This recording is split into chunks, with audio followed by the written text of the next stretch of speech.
Sometimes your life is going along. You're strolling along, sticking to your path, when suddenly God tosses a gigantic monkey wrench in your plans. Everything changes.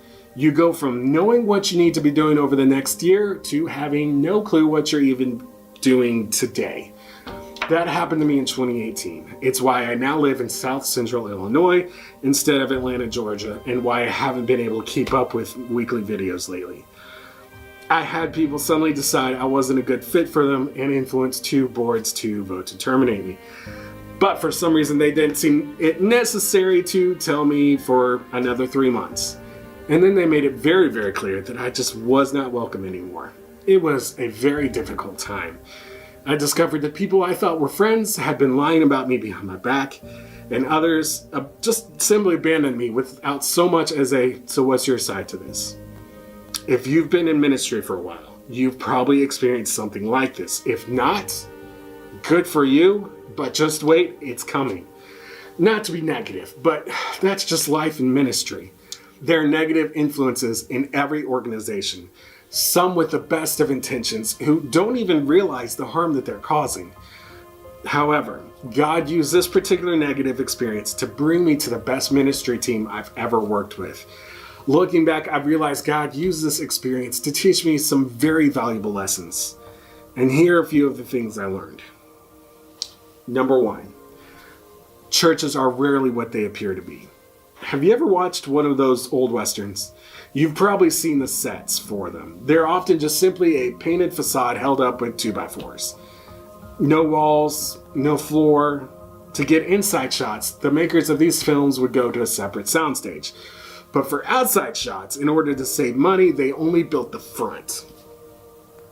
I've been to a few churches where they felt just like that. But every single church puts up some kind of facade. It's only natural. We all have skeletons in the closet. Every organization has things happen behind closed doors that no one wants to talk about. Nobody would go to the church that used "come join us being selfish sinners" as their marketing slogan. Let's be honest, everybody says they want authenticity, but no one actually wants true authenticity. So whether the church's implied tagline is "we're cool" or "we're holy" or "we love you," no church body is actually how they try to come across. There's always something just below the surface. I hate to be negative about it, but it's so true. Sinners gonna sin. But how we respond to that sin tells us more about us than we'd like to think. We all just need to be aware that no one is perfect, much less a whole church body. We need to focus on the strengths and try to improve the weaknesses, instead of running at the first sign of imperfection in a church. Number 2, never trust overly happy people. Have you ever watched one of these kid shows with a real person as a host and you just get annoyed with how overly happy and chipper that host is? Again, I'm going to seem pretty negative at this point, but we've all met the person who's just a little too happy. They always talk as if they're on top of the world and they're so happy to see you.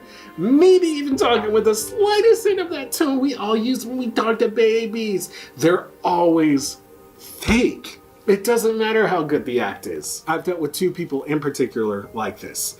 Everything was sunshine and roses, even when it wasn't. Everything had to be glossed over. Everything had to be super positive. However, these people were the first to betray me and tell everyone who would listen that I was a terrible person.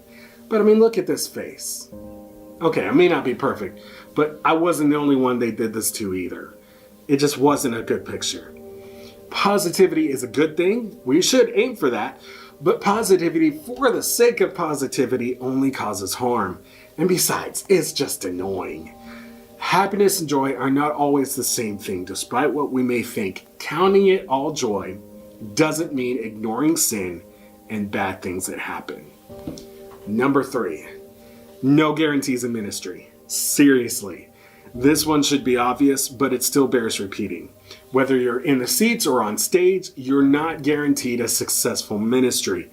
I've seen people work their whole lives for the church and never see any real fruits. And that's okay, because it's not about us anyway. We might plant the seed, but it's God who makes it grow.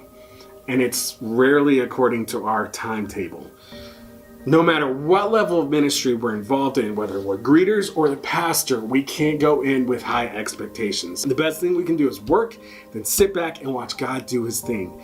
If we expect certain things to happen, we're only going to be disappointed and face burnout and heartbreak. Leave it to God. Number 4, loyalty doesn't guarantee loyalty. This is piggybacking off the last point, but it's a valuable lesson. We've all heard the stories of people working for a company for years, then suddenly getting let go for whatever reason. There's a lot of hurt and frustration that goes with this kind of situation. You would hope that because someone put in a lot of work, that they would receive some kind of loyalty in return, but it doesn't always work that way in a fallen world. I worked hard at this one position for several years. I would put in 60, 70, 80-hour weeks for very low pay. But in the end, it just didn't matter to a few people that held power. I had proven myself time and time again that I was loyal, that I wasn't working for my own glory. And even when things got tough, I stuck around, but it didn't matter. These particular people had formed their opinion, and they weren't going to change. They, for some reason, felt like they had zero loyalty to me, and so I had to leave. Funny, because they kept talking about how much they loved and supported me right up until the door hit me on the way out. Again, I'm not trying to be negative. This is just one more thing to be aware of if you're getting involved in any kind of ministry. Number 5, God's plan is always better. This is the crucial one. I do not have time to tell you all the ways God brought me to where I am today.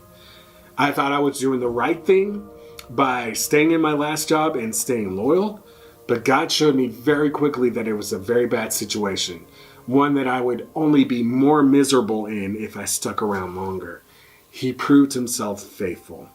There were 1,000 things that happened just the right way that removed any doubt that God was behind me working for my good. For instance, I endeavored to stick around despite being miserable, and I was then pulled into my boss's office and told I was voted out. I then thought I would stay around and help with the transition until I found another job because they said that would happen.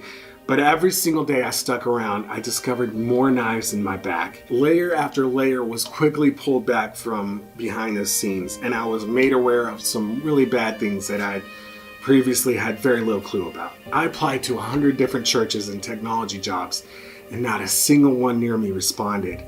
Every step of the way, God made it so clear that he had a much better plan for me than I did, and he helped me be still and trust him to work. So that's it from me today. Let me know in the comments what hard lessons you've had to learn, whether it was in ministry or otherwise. I'm hoping to get back to my music soon. This move and adjusting to a new job has really thrown me off. I'm trying to get a new routine going, but in the meantime, I would really appreciate it if you would support my exciting upcoming music projects through Patreon. Check out the links below to listen to my music, and please subscribe. Thanks, and I'll catch you later.